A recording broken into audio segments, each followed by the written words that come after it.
Oh, Steve and Larson!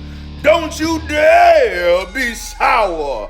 Clap for yourselves and feel the power. Yes. And all you people out there, you're watching Going In Raw with Steve and Larson. Hey, friendo, Steve here. And Larson. And welcome back to Going In Raw, the only pro wrestling podcast you need to be listening to right here at youtube.com/Steve and Larson. Available wherever podcasts can be found. And, of course, taped live at the Twitch, twitch.tv/Steve and Larson. Visit us, also on the Patreon at patreon.com/Steve and Larson. We have a bunch of great reward tiers there. At $20, you get the Going In Raw comic book featuring Steve and Larson. It's a wild tale that can only be told in the pages of a comic book, because if you were to make it into a movie, Larson, what would the billions? It would cost most expensive film ever. Right. So check that out. We got a bunch of great reward tiers there. Even $5 a month gets you all sorts of bonus content. So be sure to check that out. Yes, please. Yes, please. Hell in a Cell. Hell in a Cell is on. You got it a little early. This coming Sunday. Well, we got a little bit of it today because the would-be main event of the pay-per-view was main event on Smackdown tonight. Yeah, so we got sort of it was the Hell in a Cell pre-show featuring Roman Reigns and Rey Mysterio. The main event of Hell in a Cell. The main event. So that's going down. Before we talk about Smackdown, let's talk about some people who happen to be backstage Smackdown, because this is interesting. PW Insider reported. What time is this? Earlier today. Yeah. That Bronson Reed, Karrion Kross, and Scarlett were all at SmackDown today. And they were told that they'd be taking part in dark matches for quote WWE officials prior to SmackDown tonight. So we had heard several weeks back that some WWE officials had traveled to Orlando to the Performance Center to watch some exhibition matches, maybe with the idea of preparing for future call-ups. You know, maybe this is an instance where they're got some storyline in the works. I don't think we've seen an NXT champ. Well, Adam Cole was on SmackDown as NXT champ. He had a match against Daniel Bryan in the lead up to Survivor Series a couple years back. Prior to that, it was Kevin Owens when he came out and confronted John Cena, stepped all over the U.S. title, held the NXT title up over John Cena. It's not something that happens very often. Right. If anybody in NXT is like prime for main roster, it's Karrion Kross. Yeah, that dude. Yeah, he was made for main roster. He really was. It's funny how I find it funny. Do you find it weird at all that they wouldn't just watch an episode of NXT or watch Takeover or something like that? Like watch his match with Finn Balor. I don't know. It's weird that they wouldn't just do that. Maybe there's things they can take in there live watching it. It's entirely possible. By television cameras. You know what I mean? That's entirely possible. I mean, because on television they're trying to tell the story. Maybe they're watching it live. The focus isn't so much the story they're telling in the ring. How good is their footwork, their positioning? Yeah. Stuff like that, you know? Yeah. Well, hopefully they don't look too close at Kross. As far as I do also wonder if this is, I would love for this to be a case of, hey, look at this guy in NXT. Let's bring him in and see if this would work. Because we have a story planned for him. I kind of feel like this is probably just like, hey, who do you got over there in NXT that's hot? You know, who's fit for main roster?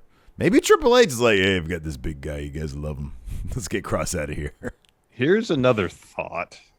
Now, I wouldn't put a whole lot of stock in this. Actually, no, I wouldn't put any stock in this because there's another takeover the day after SummerSlam, like in Orlando as opposed to Vegas, apparently. Maybe they were thinking, hey, let's get an NXT match on the SummerSlam card. But no, that's not going to happen. It's going to be like a 3-hour show because they want to get it done before the Pacquiao fight. Yeah. Later on the 21st. Yeah. So it's going to be a shorter show. It's going to be kind of pretty lean. And between that, the takeover happening the next day, not going to happen. Yeah. No. It's a cool idea. It's a really cool idea. And I don't want to use this time just to, crap on WWE, but like they don't do cool stuff like that. That's a cool idea. The idea there'd be a story in mind. Hey, we really like what you're doing with Kross and NXT. Let's see if we can bring him in and do something really cool. I just feel like it's, hey, you got a couple of guys who, are big. Let's take a look. I mean, I don't think it's a coincidence they're two biggest guys, that they're looking at for main roster. Yeah. Hey, let's take a look at these guys, see if we can use them. And there's no plan. They just, they're going to have Kross drop the title. Bronson will drop his title, and they bring him in. And then maybe they won't be seen for weeks.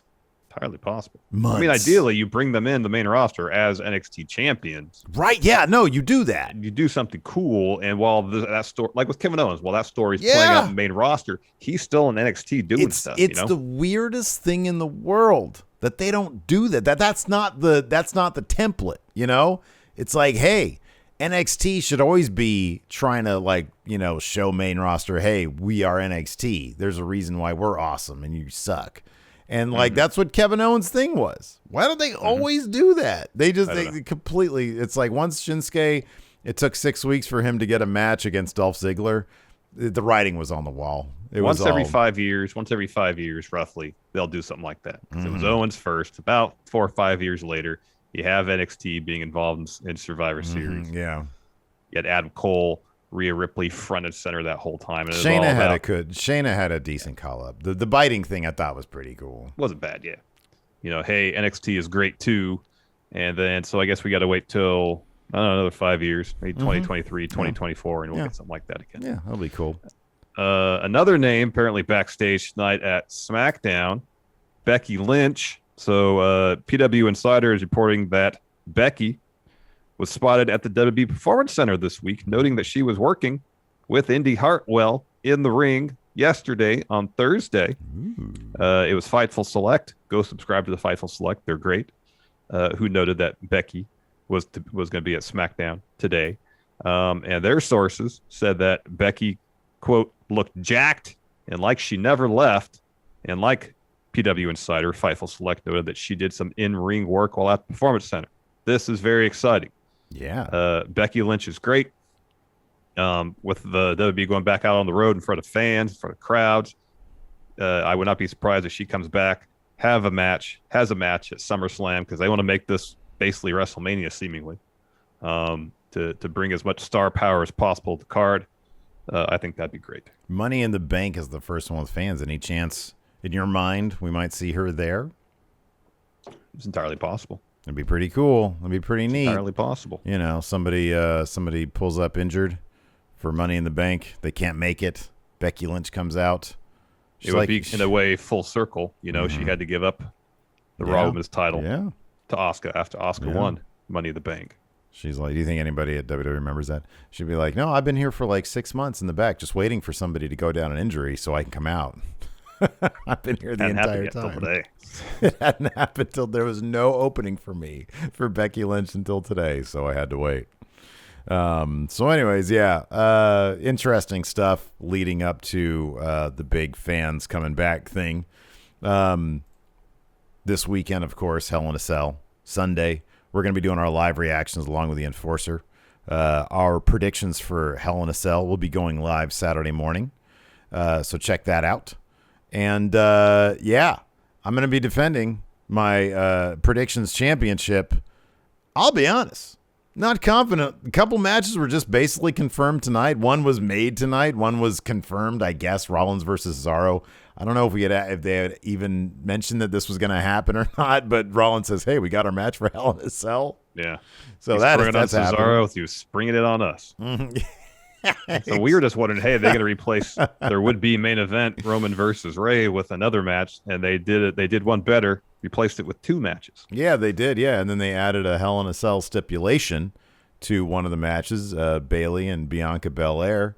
So that'll be interesting.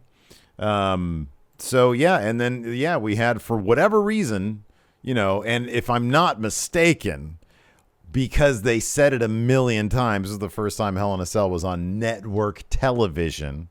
They said that a million times, and they said it was Rey Mysterio's first Hell in a Cell match at least 99,999 times. It was his first one, if they're to be believed. if So obviously those are massive points they're trying to get across. Yeah, totally. All in all, it was a fun SmackDown. Yeah, main event was a solid match. Everything was solid.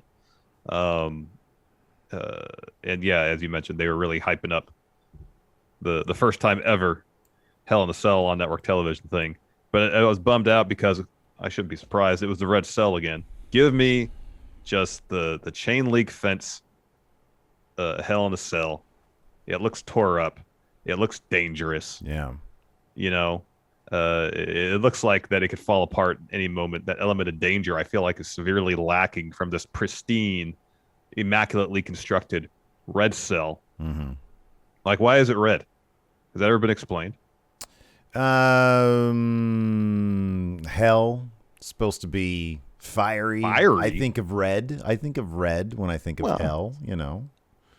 Orange, red, and yellow. A little bit of white and the flames. Why don't they devil paint flames on it then? The devil. What color is he traditionally garbed in? Yeah, red. Yeah, I understand. So there's that. But like in kayfabe and on TV, they never explained why it's a red cell at all. I don't think. Well, you can put the pieces together. Here's the thing. We mentioned this on our Power Chat Friendo Club TV this past week. Exclusive patrons, $5 and up, Twitch subs, YouTube channel members. You said you want to see that old school Hell in a Cell cage. Heck yeah. I did one better and said the original cage, which is barely hanging together. Barely. People literally did fall through that, and they didn't even know they were going to go through.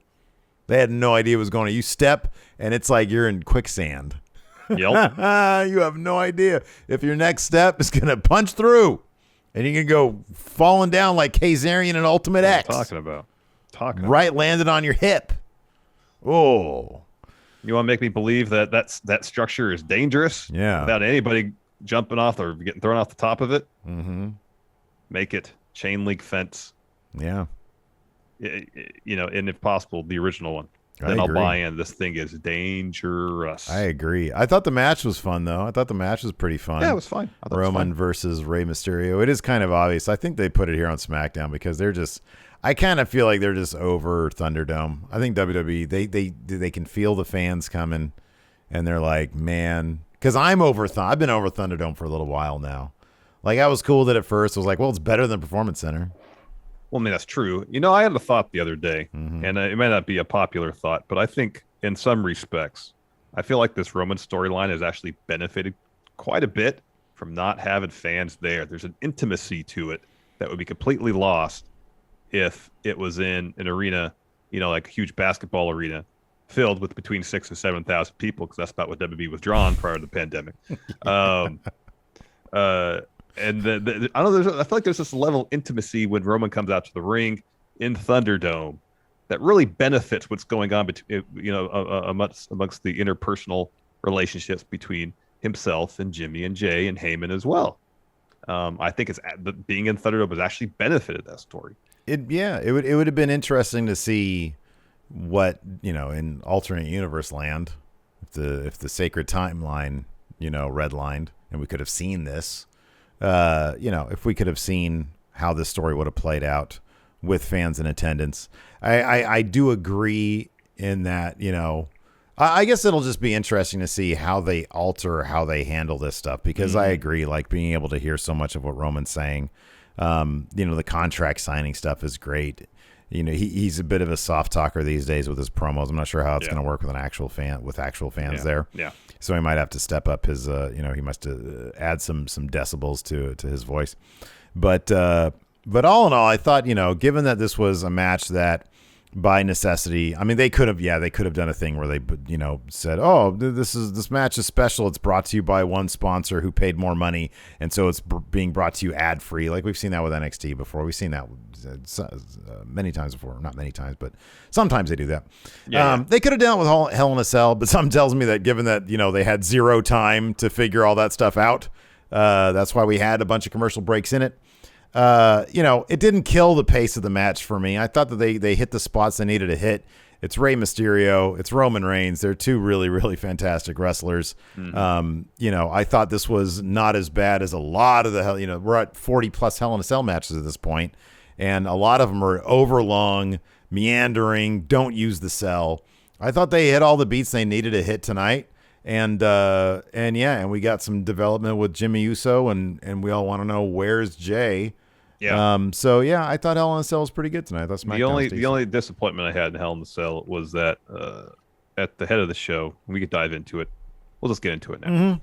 So the show opens up. Of course, Michael Cole's really hyping up Hell in a Cell for the first time on Smackdown. It's going to main event. It's the red cell. Boo. So Mysterio comes out while the cell is about halfway lowered. So he comes out and he says, "Hey, any parent watching knows the feeling of pain, hurt, sadness that I'm feeling now." He told Dom the risks that come with competing in the ring, but this was his dream. Thankfully, he'll be able to walk. Who knows when he'll be back in the ring. Talks about how he'll never forget the look of pain in Dom's eyes. Never forget Roman for doing that to him. Says he can't wait anymore. He wants the match now. He says, "I know, Roman, you accepted my challenge on Twitter, but I want to hear it from your mouth, so come on out here." Instead, the cell lowers completely the floor. Then Roman comes out. He takes the mic from Heyman. It's like, "We don't have to do this. I don't want to hurt you, Ray. It's not my fault. You're not ready to be locked in there with me. What he did to Dom was PG compared to what I'm going to do to you." And then he asks Ray if he's sure if he wants to do this. And Ray says, "I've never been more ready in my life." And Roman says, "I tried to be diplomatic. Now we're going to do this my way." Ooh. He hands the mic to Heyman, then walks away. Yeah. The only issue, he didn't come through on his promise about what he did to Dom was going to be PG compared to what he's going to do to Ray. Yeah, that's true. Yeah, because he completely annihilated Dom, and he just sort of did something that arguably is G-rated compared to what they did if Dom was PG, because he just threw Ray up against the wall from the ring, and Ray fell to the ground, as opposed down to the side of the wall. Yeah, what were to be believed with Dom is that he just chucked him out of the ring onto the and did a flat back bump on the floor. Yeah, right, exactly. Yeah. That kicked things off. After that, we had Apollo Crews and Azeez, Commander Azeez versus Kevin Owens and Big E. It was preceded by some promos. We had a picture-in-picture promo from Apollo. He says Kevin Owens and Big E have already felt the tip of the nail. Azeez mentioned some other things they're going to feel, including his boot. And Apollo's great in this, man. He's just chewing up that scenery. He says, "They will know pain." It was good. And he laughs. Yeah. And then Kayla interviews Big E and Kevin Owens. She says, "Why would you agree? After all you've been through with Azeez, why would you agree to face him inside the ring?" And Owens really hypes up Big E. Says, "My partner Big E is the strongest man in our locker room, bar none. It's a tag team match. This man is a 9-time tag team champion." He really hypes him up. Says, "I couldn't have found a better partner." Then she goes to Big E and he says, "Yeah, he's pretty talented." And he's like, "Well, that's it? That's all you got?" And he's like, "The wound is still fresh, man." But then he goes alive and he turns it up and he feel the power, all that stuff. So it was a pretty funny bit there. I love that they're referencing the past and Kevin Owens turning on the New Day. So we had this match. Sammy came down for commentary. Apollo was getting handled pretty early, so Azeez comes in, takes out Big E. Sammy gets freaked out when Azeez comes outside the ring. Azeez slams Big E, going to commercial. From there, Apollo takes over from Azeez until Big E dumps Apollo on the apron, tags in Kevin Owens, who gives a swanton to Crews for 2. Kevin Owens dumps Azeez out of the ring. He recovers quickly and sends Kevin Owens into the ring post. Sammy distracts Kevin Owens, who gets back in and instantly gets hit with the nail, the Nigerian nail. Sammy hilariously dances up the ramp. Azeez. So that got the win for Azeez on Kevin Owens. Azeez gets hit. I'm sorry, he hits Kevin Owens with another nail. And then backstage, Sammy goes up to Kayla. He starts ridiculous laughing his ass off watching Kevin Owens on the screen. He's like, "Look at that. He can't breathe. He's trying to breathe in and he can't." He says, "I could do this forever." He calls it karmic justice, what happened to Kevin Owens. He's like putting his hands in the TV and like funny sarcastically stuff. Kind of trying to make Kevin Owens feel better. It was pretty great. We got a video package recapping King Corbin, Shinsuke Nakamura's battle for the crown. We get a quick bit with Sonya Deville, Adam Pearce backstage. Kevin Owens walks in. He's trying to breathe. He just says, "I want Sammy." He's kind of repeating it. "Give me Sammy. Give me Sammy." Pierce says, "You can have your match on Sunday." And then we have the battle for the crown. Nakamura versus Corbin. Nakamura once again joined by Rick Boogs on guitar. I'm happy that the outcome of this match was in no way dependent on Rick Boogs playing guitar. Yeah. This was won or lost based on the strength and weaknesses of the competitors in the ring, which is how it should be for a blow-off. I feel like I've only seen 2 of the matches. I think because I've been gone a couple times. I had the graduation and then something else. Yeah. So yeah, this seemed like, I mean, I again, having only seen 50%, I feel like this is probably the best one. It's the longest one for sure. So, okay, yeah, well there you go. Yeah, by and large, and nobody won via roll up. 4 or 5 minutes. Yes, or there was clean distractions. Yeah, decisive winner. Shinsuke Nakamura hits a Kinshasa after hitting a Corbin with the knee to escape a choke slam to get the win. So that he and Boogs walk up the ramp. There's a throne up there next to like a pedestal that's spinning the crown around. So Nakamura sits in the throne. Boogs places the crown on Nakamura's head. Meanwhile, Baron's in the ring. He's beside himself. Oh, he's more than Commentaries asking if he's crying. And I mean, they seem to. I think the story. It wouldn't shock me if Vince was there saying, "Oh, say he's crying. Say he's crying." My favorite part of this though was when somebody hit like a suplex, and Pat McAfee referenced this parking lot fight. Oh yeah, it was Baron hit a German suplex. Yeah, I saw that. I saw it. That dude's suplexes were legit, by the way. Yeah. That guy looked like he had some training. Legit. Yeah, he hit 2 of them. He hit 2 cleanly. He hit 2 clean, like gut wrench suplex type things. It was great. Yeah, it was pretty crazy. So then Nakamura, he's sitting in the throne. He's got the crown on his head. He declares himself king of WWE. Yep. So hopefully they, he maybe next week he'll come out and say, I want to be a fighting champion. I want to put this up in a King of the Ring tournament. Get that going sooner than later. Maybe when fans get back. That'd be cool. After that we've got Bianca Belair, and she's got a face-to-face with Bayley. So she comes down, says, "It felt so good to laugh when Bayley said bye-bye to the Ding Dong Hello set. She'll be saying bye-bye to her championship dreams this Sunday. So come out here, Bayley." And Bayley doesn't come out. And Bianca talks about, why she got triggered so much when, she got laughed at in her face. She talks about the bullies when she was younger, second-guessing herself because they laughed in her face. But she says, "At this point, I don't let other people define me. I define myself because I scratched and clawed my way to get to where I am. That's why I'm loud, unapologetically me."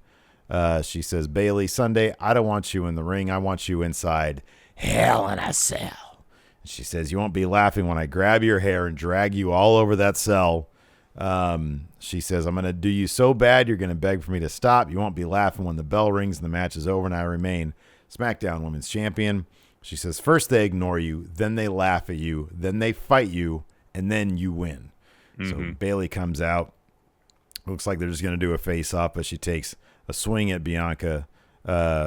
Bianca throws her out of the ring, slams her into the announce table, throws her over the barricade, but Bayley grabs onto her hair and pulls her into the barricade, puts her back in the ring, gives her a nasty-looking running knee, and then a rose plant to stand tall and guarantee, Larson, with all the confidence points, Bayley ain't winning on Sunday. Yeah. Bayley made the mistake of touching the belt.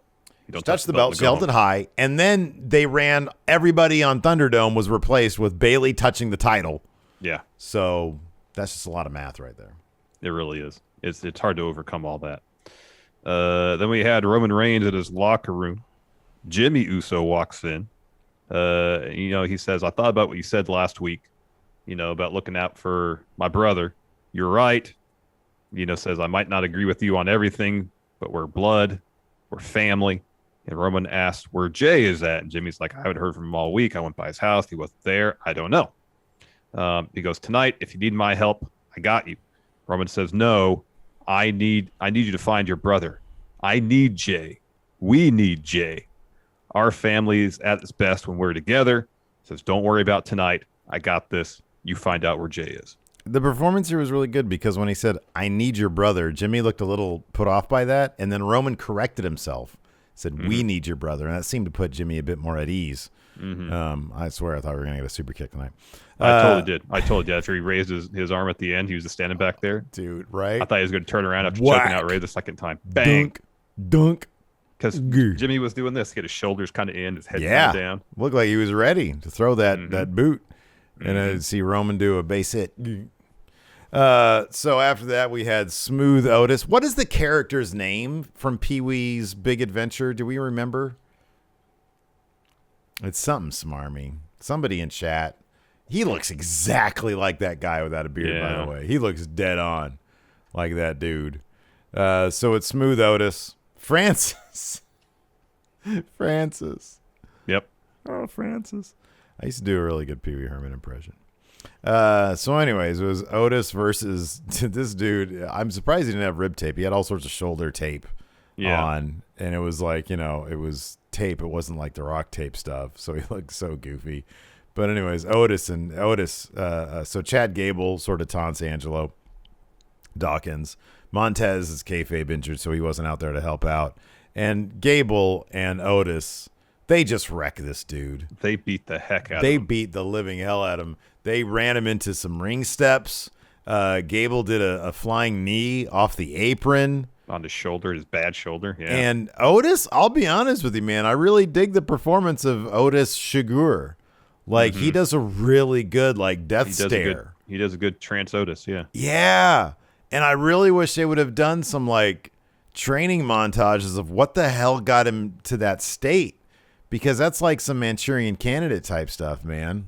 I don't know what was he showing him some, really gruesome videos or something? This is what you have to, I don't know. I don't know. But, boy. That discus clothesline German suplex combo. It's vicious. It's beautiful. It's so smooth. It is smooth. That's a rough bump. It's like Dawkins landed right at the top of his shoulders, too. I know. Yeah. It looked pretty nasty. That hurts. Yeah. So in a matter of about 3 minutes, they managed to book Alpha Academy as a pretty formidable team. Oh, I loved it. I thought it was great. Yeah, it was solid. After that, we got a Cesaro interview. He's asked if his rivalry with Seth has gone too far. He says no, hasn't gone far enough. He says WWE is his life. He loves what he does. He worked a long time to get there, and Seth tried to take everything away from him. Because why? Because he doesn't think I deserve it. Seth walks in, what looks to be like a navy blue leather suit. Mm-hmm. He says, hey, we have our match on Sunday. I'm not here to fight. I'm here to have a conversation. I love when he put the mic on. He was taking his time with everything. Everything's deliberate. So deliberate. And it's so difficult. I mean, here's the thing. You're looking, he's got that leather glove on. And he has to be very careful when he goes like this. He clips it on and he goes. Yeah. Well, yeah, I like that because he goes to Kayla and he goes, Kayla, please. And she's like, all right. She kind of rolls her eyes because just last week he threw the mic at Kayla. Yeah. And what did Kayla do? She took her mic off and gave it to him. Mm-hmm. It's little details I appreciate. Yeah, right. So Cesaro, we see Seth come in. He stands up, ready to throw down. Seth tells him, sit down. He says, I just came here to tell you that you disgust me, and everything you do and everything you stand for is a disgrace. And that stunt you pulled last week, you don't deserve an ounce of respect. And I'm going to show you and everyone like you what you do deserve when you get put in your place. And so Cesaro says, wow, Seth, I didn't think you had it in you. Facing me man to man, I respect that.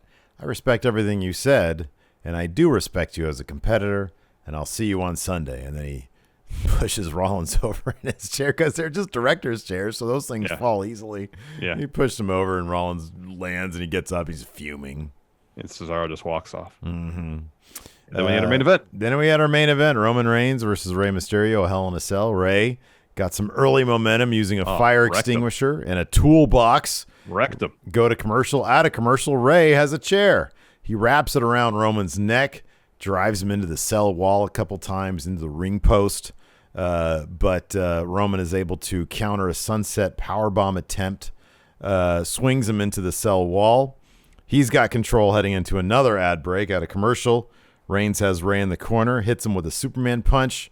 That's when Reigns yells at Pat McAfee to tell the world he's the baddest dude on earth, and Pat does. Ray shows some life with Arana, looks for a 619. Reigns punches him to counter that.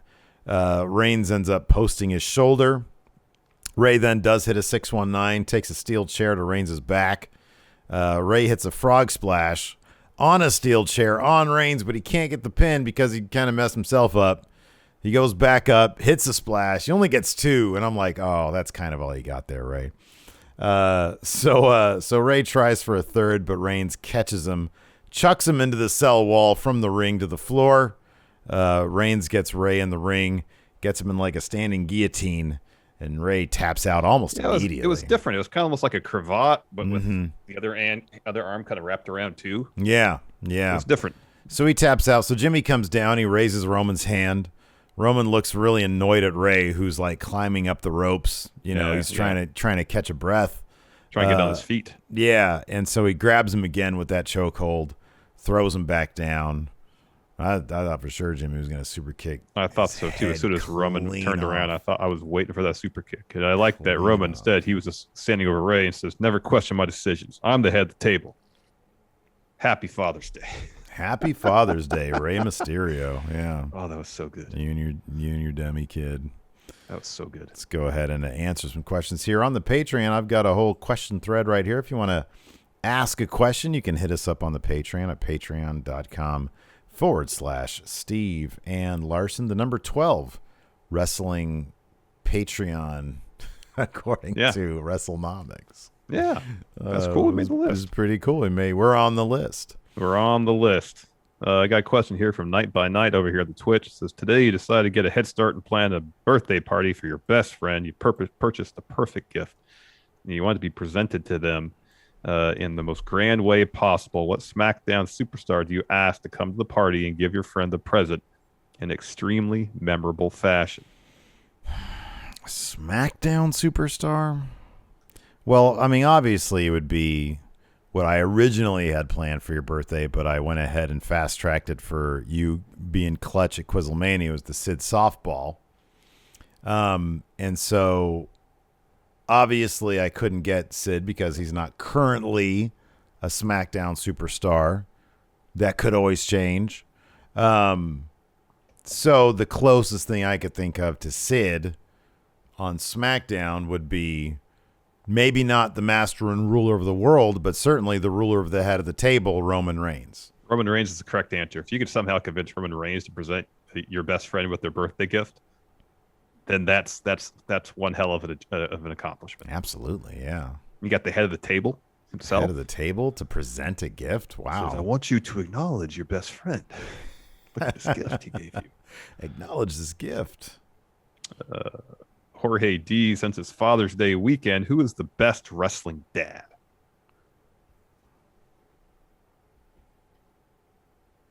I feel like the list of wrestling dads is like, who's the worst wrestling dads? I'm not sure if there's... I mean, Kofi, right now. Kofi is pretty darn good wrestling dad, Just today it was announced, Libbity Bibbity Runnels, Cody. Sure he's going to be a good... He had his gender reveal on his own TV show. So a couple of good dads there. Well, I mean, I does it mean for real or in kayfabe? Let's go there. In kayfabe. They're all terrible, right? Aren't they really bad? I mean, Ray does seem like a good dad. He took that ass whooping for Dom tonight. He did, but in terms of stories at times, like that whole stuff with Murphy and Aaliyah, like I understand it like that's a bad storyline, and I understand his position, not wanting his daughter get involved in all that, but like the stuff with Dom, I was just like, dude, just let Dom just do his thing. He's going to learn one way or the other whether he's doing the right thing or not. Just stay out of Dom's way. So I think I see what you're saying. I think that's just a parenting philosophy, a difference in parenting philosophy. Because I agree with you, but I think what Ray was doing was out of love. He was trying to. Totally. And according to, I think it was Maggie during that entire storyline, she was like, yeah, this is just like a cultural thing. That's how dads are from that culture, which just made me laugh. Alex Foster says, if you two were co-GMs like Sonya and Pierce, what things would you fight about over the course of the show? What would you agree on? Oh, we fight over the stupidest shit. I'd be like, dude, how many times do I have to tell you we can't have Sid on every episode? And I'd be like, Sid equals ratings. Just look at the numbers. Look at the ratings were in 1997. Better than they are now. I'd say Sid equals ratings. I'd say, look, we tried to do this, but like, look, the quarter hour where you had Sid on, it plummeted. We can't bring him back. We need to reintroduce the Sid character to the fans, and then they'd learn to appreciate it. It would all be just Sid based.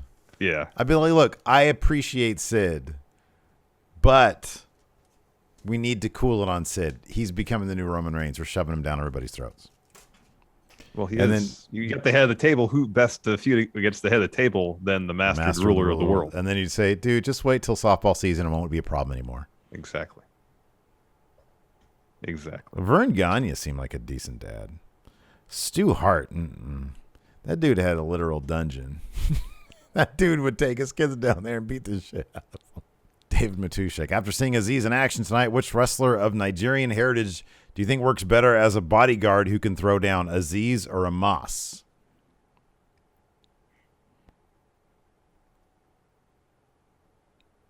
I kind of feel like that's a toss-up.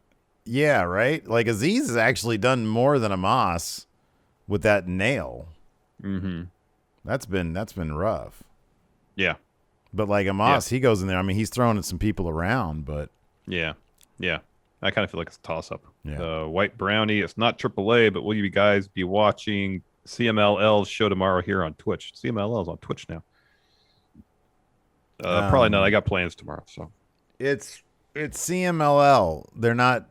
It's not AAA, man. It's too many letters and none of them are A's. So I'm gonna say no to that. Call me when they've got Blue Demon Jr. with a hammer, Aerostar jumping off all sorts of crazy high stuff. Uncomfortable mariachi in the background. Oh man, his feet hurt so bad. Yeah. Oops, sorry. Says, assuming all things are equal creative-wise, SmackDown have a momentum advantage going into the pay-per-view since it's 2 days instead of 6 for Raw. No, I think even if Raw has a good story, like a really good story going into it, that would be the talk of the show. You're excited by it. You're super excited by it. Yeah. Yeah. Folsom Joe, what's up? Thank you so much. Let's see here. Jaime Fonseca says, what's the next big gimmick match they should do on free TV? Money in the Bank matches. Yeah, that's Remember good. They did that for the first event. women's one. They did that. They did a redo. Yeah, I was going to say, Roman versus Cena. There you go. On the Mania before the SmackDown before SummerSlam. I'm just trying to do something. Which kayfabe wrestler is more annoying at parent-teacher conferences? Roman, Cody, or The Miz? Miz would be fine.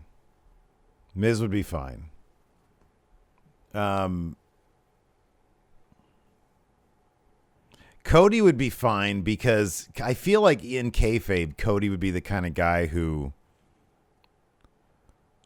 wants validation from the teacher so that his kid gets more positive attention in class.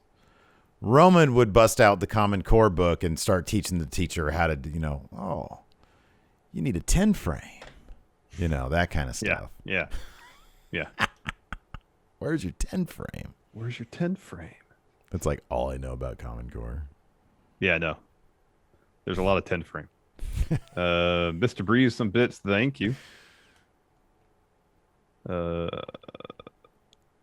see. Diehard Homer says, in kayfabe, Ray is a bad dad. He had a ladder match for custody of his son. That's a good dad because his feet were to the fire, Like, he didn't have a choice in that matter, I think. He was going to have his kid taken away. Eddie forced his hand. That's true. I think. I don't know. I didn't watch that. I mean, if that's the circumstance, then yes, that's. Then he's a great dad. Yeah. Yoshibol, would you be interested in Kross versus Roman? If the story was good, yeah. Regardless, Roman would give that dude cry face, and he'd steal Scarlet. Moses Opposes says, do you think the Roman Ray move may be indicative of a big moment on Sunday. No, I don't think Roman's going to be on TV on Sunday. I don't think he's going to be there. Yeah, I don't think so. I don't think so either. Sorry, he might also be saying, okay, well, is there another story beat happening on the show? They want the main event spot. Yeah, I mean, like, it's possible. That's possible. It ain't going to be Becky because fans aren't there. Mm-hmm. TNA for life. What's next for Roman and the family? Jimmy's got to show his whole card.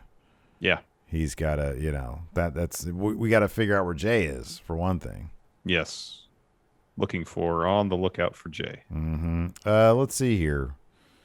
Dusty Leonard says, on the latest news brief, you were talking about a new scoring system based off points. You made a comment about not being into it if it's too complex. He says, check out PFL. It's an MMA show that has a similar sounding scoring system. Oh, okay. That's the one that Tom Lawler just had a fight at. Where the top 4 MMA fighters of that specific weight class going into a tournament, and the winner is declared that year's champion. I've only seen one event, so I don't want to judge too early, but it seems way too complicated. He says, check it out. Maybe share your thoughts.